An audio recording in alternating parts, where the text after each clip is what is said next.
right, everybody, let's give you an update on the truck. It's about exhaust. I'm back here at Barillaro Speed Shop here in Knoxville. I've got Mikey here in the back. Hey. How's it going, Mikey? Good, how are you? Good.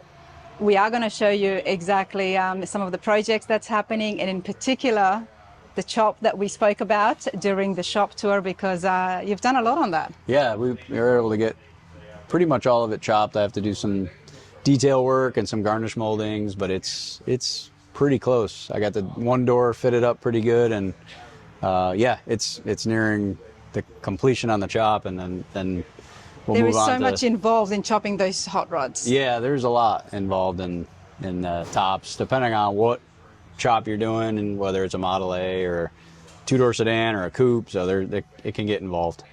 Man, it's pretty cool stuff. I mean, metal fab right up there.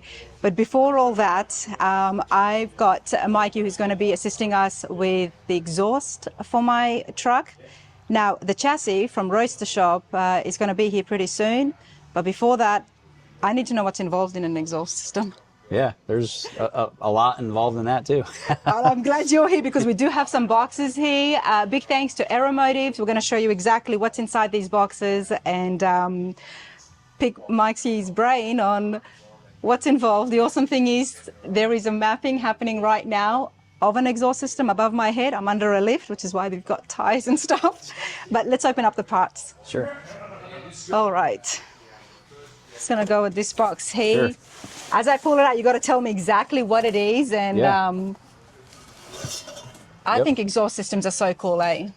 Yeah, no, they definitely are, and every car needs one. Every car needs one. And these days, when people are looking underneath the under the carriages, like, it makes such a big part of the chassis. It's definitely a huge detail now, where back in the early days, it was more for function. But now, with especially any kind of show vehicle, it's an integral part of the build to make it appealing, and it stands out. You know, it does stand out. That's why I like it, and of course, it's all silver.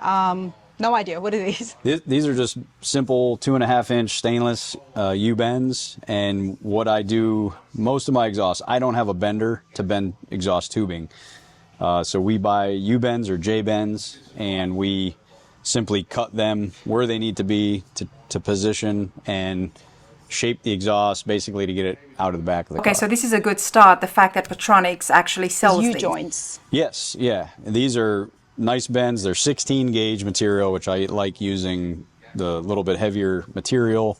For one, it's more durable, holds up better. I think it sounds better because it's not as tinny sounding. Right. And it finishes better. If you decide to grind the welds and polish the exhaust, you have a little more material to work with. Because, I mean, if they didn't make this in the aftermarket, you would have to actually make this tubing all yourself.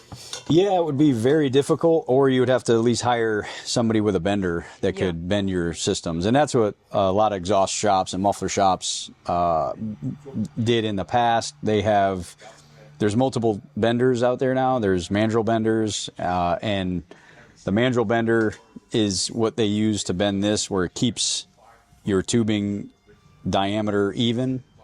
Now, typical older muffler shops would have just a bender that would be like our regular tubing bender, and the material would collapse and distort. So because it is a pretty sharp bend there. Yeah, and for a regular driver, nobody's worried about distortion in the tubing, but when you're building a nice exhaust system, you really want the tubing to look like it was pre-bent that way. So so the mandrel benders really keep the tubing very true, and they look nice. Exactly where they go, I've got no idea, but we'll find out, won't we? Yep. All right, I have some boxes here. V-band clamp. Yeah, these are the V-band clamps. Just open one up.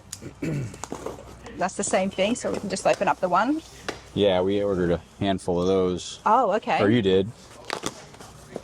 Because we use multiple clamps, and these V-band clamps are basically, this is what we use to connect the two pipes together. And let me bring this in so we can see them nice and close. Sure. Basically what you'll do is, I like to build in a system where you can completely remove it, put it back on when the car is finished, and as you're building it, because that way you can get around all the welds. So a V-band clamp is essentially a gasketless joint that you can put the two pipes together. The more you tighten it, the more it squeezes the two together. In the past, or even present, you would use a couple of flanges with a gasket in between them and bolt the two together. So that's another way to do it. But this, like you don't the need a V-bands. gasket. There's no gasket. They come on and off very easy. They work great. The flanges work fine too, and people still use those, but you have a gasket, you have a chance for a spot for the gasket to break and leak. But if it's done correctly, the 3-bolt flange lasts a long time. But They still last. these are kind of what everybody's using now, and they do work really good. Turbo applications use them, and they're So these are just the bulletproof. connectors for each piece of the exhaust coming together. Right. This is what you would use to connect it. right. You'll have one of these on your header, and then you'll build the system as far back as it needs to be, where that's easy to handle and easy to come out. So typically I'll use maybe 6 V-band clamps on a system, Yeah. on all together. It's funny, I've never paid attention to really looking at the exhausts in detail to notice the clamps, Yeah. right? But they're there. Oh yeah, they're there. Yeah, And each and there's one- different types of clamps also. There's many different ways to do it, but the V-bands are, This is what you like to use. that's what I like to use, yeah. I gotta say, it's packaged so well. Each clamp is in a separate box, and I do like that. Yeah. You know, it's some people don't like unpackaging, but I do. And then we're always building fires at the farm, so it's okay. Yeah. But I tell Plenty you, of last time material. I said we'll take the box back. Okay, so they're all the clamps. No, These are more U-bends here. We ordered 12 U-bends all together, and that's typically what I use on a system. 10 to 12, especially if we're going to build an X-pipe. more U-bends. So we'll use all of that. I mean, I'm looking at this and saying there is so many bends, and an exhaust just, run straight under the truck, but Yeah, and typically it's funny because I don't really use that much straight. By the time you put the mufflers on, build an X-pipe, you're using maybe 4 or 5 feet of straight in a system because it's going around everything, and so you use more Okay. bends than anything. what's in this? This should be mufflers. Now, I do want to have a chat about mufflers, everybody. Because, oh, they look good. So these are,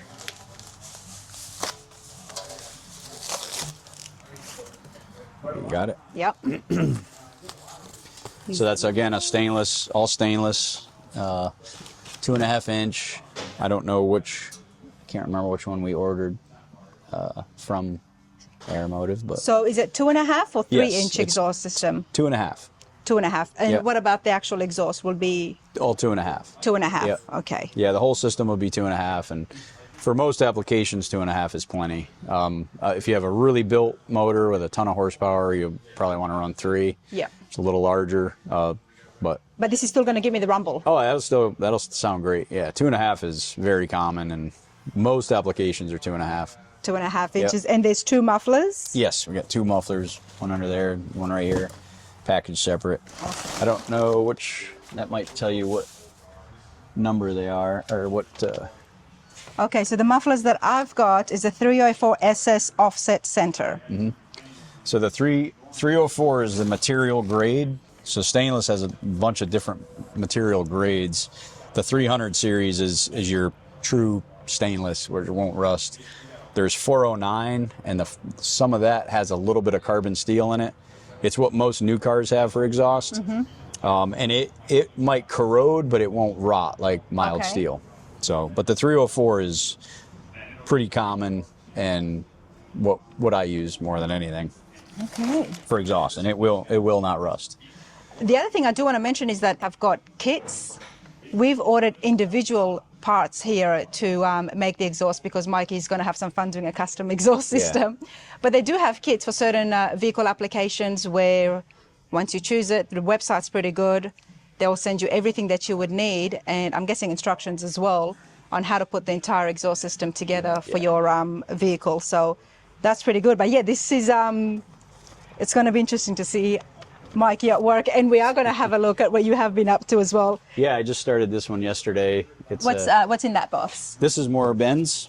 More U-bends. Yeah, more U-bends. We'll use quite a bit of U-bends. See, I was expecting straight pipes. Well, I have a little straight in stock that we use if we Okay. need it, but I don't really, like I said, you're doing so many bends and twists and turns, especially with an X pipe.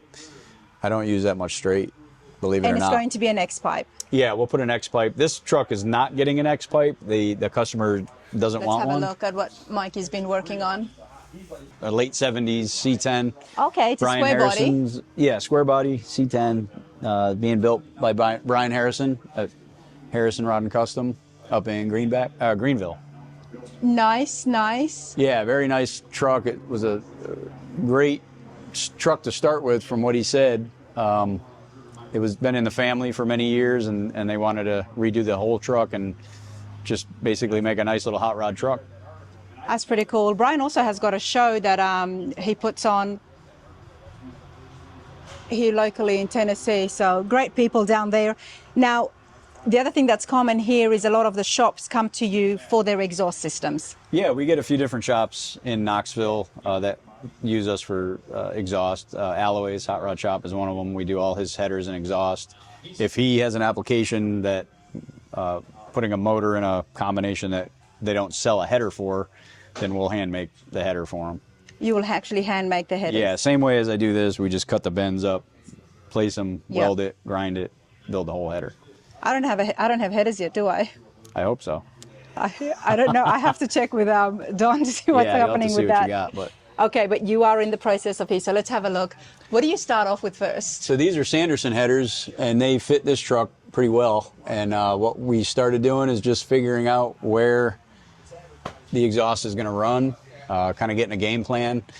I'm waiting on mufflers to come. They're going to be Borla mufflers, and we will put those in place, and then I'll build to them. So I've got this started.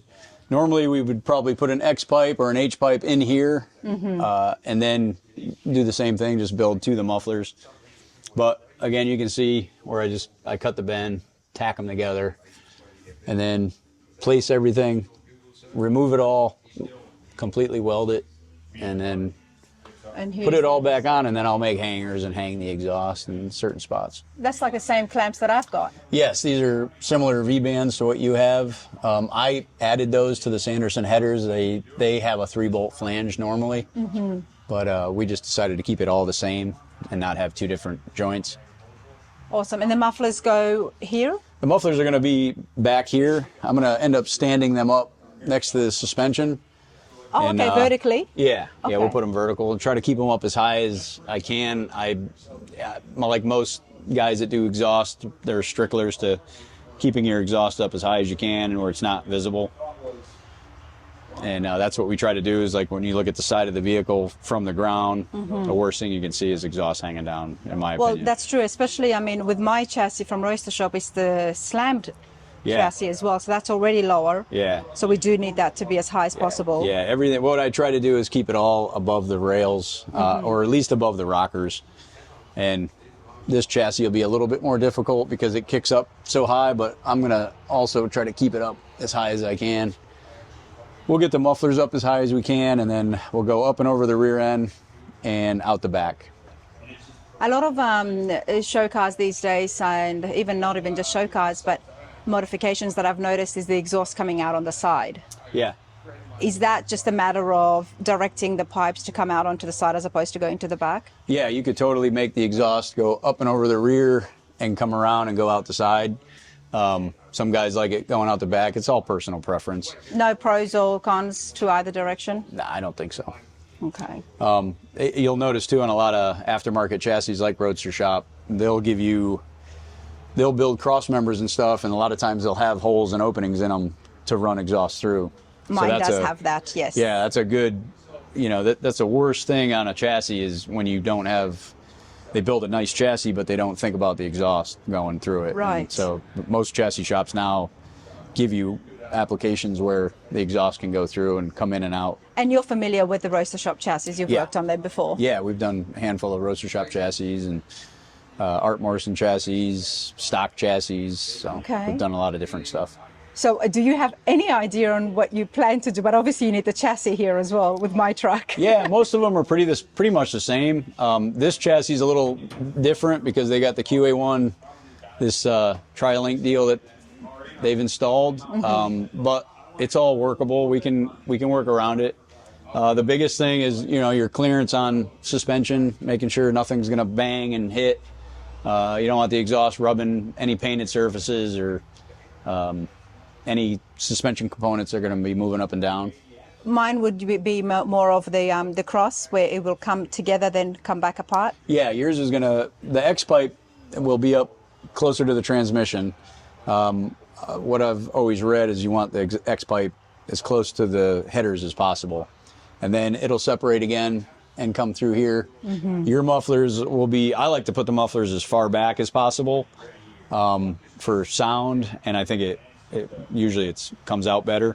Would that be under the roll pan or before it or? They'll be back here in front of the rear end housing. Okay. And then the tailpipes from your rendering will go over the housing and then will come out the back by the roll pan. So instead of having a bumper, you're going to have a roll pan. This exhaust is just basically going to kind of just dump out the back, just similar to that. Okay. Yours is, from the rendering, looks like you Yes. got it going through your roll pan. So Through you'll the have roll pan, okay. You'll have like a custom tip or something made, or Yep. and then we'll tie into that. Okay, and the roll pan is underneath it?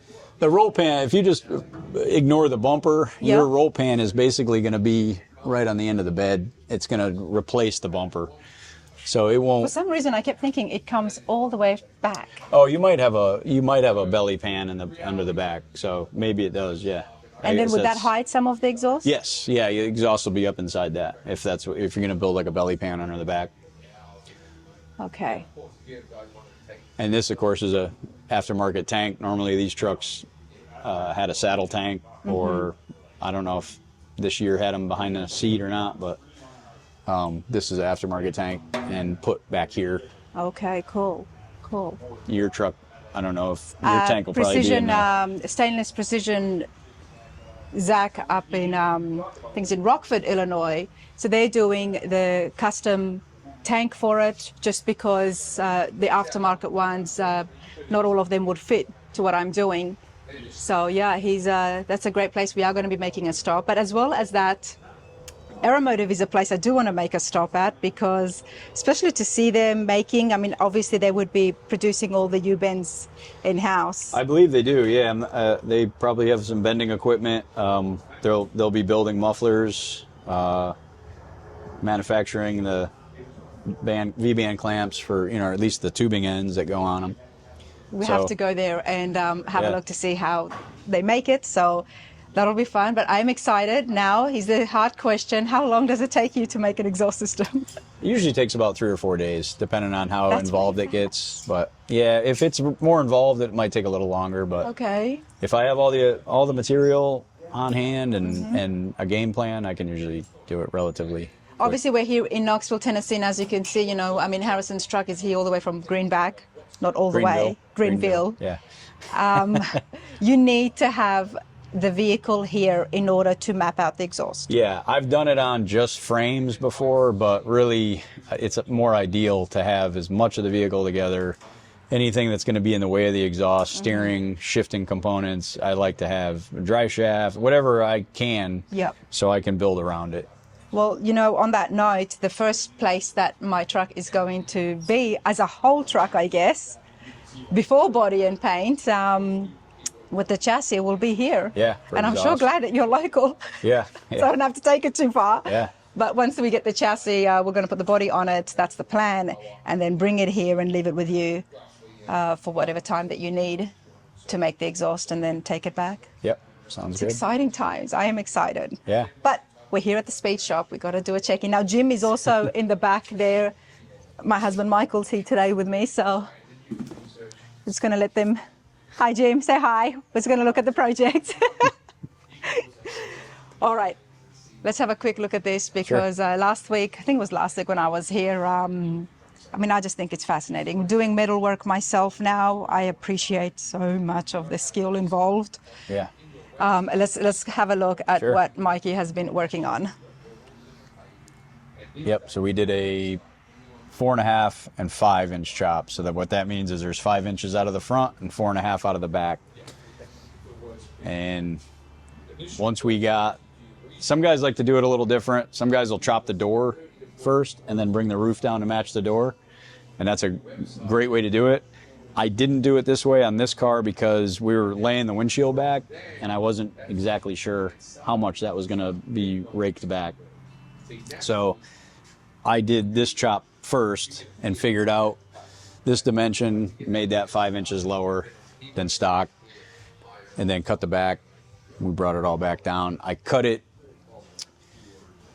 through here, which you can see the weld. I brought it down through here, brought it down, cut the 4 inches or whatever it was. It's such an odd shape. The entire roof is not level. Yeah, it's like chopping a football because it's everything's got some shape to it. So, right. Yeah, everything has to change. Ended up cutting the window opening in the top and moving it back, and had to put a filler piece there, and reshaping this corner a little bit. And it's a 32? This is a 34. A 34. Yep, 32 is completely different. 33 and 34 are very similar. There's some slight differences. The main body, the shape is about the same. 32 is all by itself. That's well, the cab is a lot bigger as well. I should know that it's a. They are, yeah. The 33s are larger. They each year they kind of got a little larger and a little more roomier. That's the 32. That is a 32 yes. 5-window coupe that we're just doing some mechanical work on. And then, of course, that's our dad's Model A back there, and that's, you can see the difference in how much straighter that chop would be. So that chop would be much easier because there's not as much shape. You know, you got less angles. This thing's got so much more shape in it. Right. That's why it fascinated me even last time when I was looking and you were telling me about it. I mean, there is, we did a 2-inch chop on my truck, and that's nowhere near as complex as this because of the shape involved. Yeah, the shape gets... And the window, I mean, look what you've done here to the back window. Yeah, and actually this window, what we did is, if we were going to take 4.5 inches out of it, it would actually have been smaller. We actually took 3.5 out of that, and what I did is we cut this out here and dropped the bottom down an inch to keep the window a little bit larger. Plus this is sort of matches the side window now a little better than it did. And you can see a little better out of it too. What I love about it, it does not look like it has been chopped. It does not look like it's a clown car. You know what I mean? Yeah, Where yeah. it's had pieces and stuff taken out from it. Yeah. It's definitely got a chop, you can tell, but it's not a it's not so much in your face. It still looks good. It pulls you in. It's tasteful and it's tasteful. It's not even painted, everybody. It's a hot rod, you know. It's a hot rod. Yeah. Yeah, this is. I've been welding the door edges, trying to. You might not want to close up on those, but Dude, there was brass in this one, so it was spitting out, and I have to cut some of that out and fix it. How did you weld over brass? Why was there brass there? They must have gapped it at one time with some brass, and when I ground it down, I didn't notice the brass until I started welding it, and then it started coming out. So yeah, I learned that because when I was welding up holes, I put a piece of brass behind it. So you can't weld through brass. Well, copper is a good thing to put behind it because it won't stick to the metal. They used to do a lot of brazing, and so it was probably brazed on at one time in its life, because this door is actually obviously not factory to this car. This was on another car at one time based on the green color and some other things I discovered on the opening. But the fun things you learn, right, when you're trying to fit different parts. There's different so a 33 had a different inside door handle mechanism than a 34, and so I just realized that, and you can see it real quick. I was getting all the doors working, but if you see this stamp, so the door handle was back here on a either an early 33, or I'm sorry, early 34, and then this is late 34, if I'm not mistaken. So that door is correct. You can see that the stamping is not in that door. Right. So that is a true late 34 door. If I'm not mistaken, this is a early 34 door. So there was things that changed mid-year, or I'm not 100% sure when that was changed, but a 33 inside door panel is like this also. Okay. This area right here in the door on a 34 is what they call the smoker's window, because they could roll the window slightly down, and what it does is it actually slides back and then goes down, and it would open up in the front, and if you smoked, you could have your smoke go out the front. Oh, you Yeah, love in it. 34 they did that. It's crazy that they thought about that. So a 33, Because it was a big part of life. yeah, That's why yeah. they had ashtrays in the back seats of the Lincolns, right? Exactly, yeah. So this portion right here is the amount that the glass would slide back. So when it went up, the glass would go up and slide forward. And you just that needed would that fill the little gap. bit, you know. Yeah, so a 33 does not have that flange. So that's how you could tell a 33 door from a 34 door. Like I appreciate immediately. that. So, but yeah, so there's different changes, and I'm not up on all of them, but there's a few certain ones that I remember and can tell. But I'm focusing on my doors right now, and we're getting to the part of doing latches and door fitment and door gaps. Yeah. It's a whole nother world all It on is. its own. It is. And I'm just noticing that you've got to do gapping, and it's not just the straight. I mean, you've got such a curve down here as well. Yeah, so that's we'll have to work on that a little bit, where it's in a little bit. I'll have to see if I can tweak the door to get that to stay out. This back edge, and these are a pain because these hinges do not adjust, and the only way to adjust these hinges is to bend them. So luckily you can bend them when it's unpainted and not hurt anything. Right. So it's really important to get these doors fitting as best as you can in bare metal or in old paint, and you got to do some heating, you got to do some banging. There's so much involved in these smaller cars, these days we see all the custom cars, the trucks and everything, and that's all fair and well, but the traditional hot rods, when they get modified, it's not so easy. No, there's a lot to it. There's a lot to it. I mean, the whole point of having the hinges, you can put shims in it, they're adjustable, it helps you with gapping. Yeah. But when you've got some that you can't really adjust, Yeah, there's a reason they don't do it this way anymore. right? But on these older cars, it's really part of the car. They look correct. Having the door handles. The fashion didn't change with time, right, dude? The fashion didn't change. Yeah, and I mean these cars, in the 90s and the 80s, there was painstaking ways to do away with these hinges. They'd make hidden door hinge kits, and guys would put solenoids in them and do away with the handles to street rod era. Right. And but this to me has always been timeless, and it always looks good. And plus, I like an outside door handle. Yeah. It's just nice to get in and out of a car with an outside handle. When will I see this finished? Good question. I'm not really sure. Your customer would like me asking that question, Yeah. right? Yeah, no, Joe's been really good to work with. We're going to try to do as much on it as we can. So once I get done with, I've got to do the inside garnish moldings for the glass, and I'll do the windshield frame, and then These moldings here? yeah, well this will be the windshield frame that'll lay in here, and that'll get cut so it fits back, and it swings in and out. So I got to make sure all that works. Nice. The garnish moldings they go inside, and they basically trim off the interior. Okay. Where the glass is. And these actually, but the back windows in this car roll up and down also. So the garnish moldings will kind of trim that off, and I've got to cut those and make those fit. And then we'll finish up some floor work, the tunnel, and get the fabrication done. And then we'll send this car out to get sandblasted and put in primer. And in the meantime, after we build the exhaust, I got to build headers and exhaust on this car. Okay. And we will have the chassis powder coated after everything is done. I do look forward to seeing it. Do we know what color it's going to be? It'll be black. Black, of course. Yeah, it's going to be hot rod black. It'll do I think a shiny chassis, but it's going to do like a semi-gloss black. Nice. Yeah, it'll be a cool little hot rod. Any progress on your dad's Model A? Not much. Not as much as we would like, but Poor Jim. we've done some trying to lay things out and just mocked up the engine in it and just Oh, the engine's in trying it to now. yeah. Just doing some mock-up. It's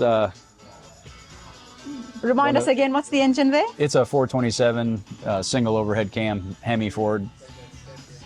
It's A very rare engine. very rare motor and ones that our dad loved, and he used to have a funny car that he ran one in, and he's loved them ever since they came out in the 60s. So This is cool stuff, but there is a full hot rod shop tour where we find out a little bit more about Jim, Mikey's dad, and Jim, who also joins us as well. It's been fun. It's fair to say that you will be seeing Mikey again on the channel, especially with my build updates. So we'll definitely be coming back, and yeah, I'll be hassling you. yeah, no, it's part of it. It's going to be a lot of fun, and I do look forward to seeing the exhaust get mapped out when the chassis gets here. I think that'll be a big day. Yeah. Oh yeah. Stay tuned, everyone. Hey, thanks a lot, Mike. Yeah. Thanks. See ya.